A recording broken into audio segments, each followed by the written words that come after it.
Ukraine যুক্তরাজ্যের বিরুদ্ধে hypersonic ক্ষেপণাস্ত্র বহনকারী একটি মিগ-31 যুদ্ধবিমান ছিনতাই চেষ্টার অভিযোগ উঠেছে। দুই দেশের বিরুদ্ধে রাশিয়া এমন অভিযোগ করেছে।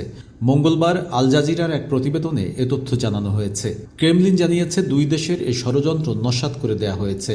ষড়যন্ত্রের মাধ্যমে তারা ক্ষেপণাস্ত্রবাহী সামরিক বিমানটিকে ছিনতাই করে রোমানিয়ায় নিয়ে যাওয়ার চেষ্টা করে।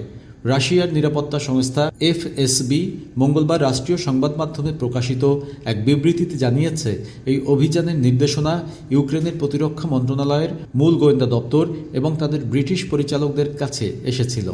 প্রতিবেদনে বলা হয়েছে, ষড়যন্ত্রের পরিকল্পনা অনুযায়ী এক রুশ পাইলটকে কিনঝাল ক্ষেপণাস্ত্র সজ্জিত একটি মিগ-31 যুদ্ধবিমান রোমানিয়ার কনস্ট্যান্টা শহরে নিয়ে যেতে রাজি করা হয়।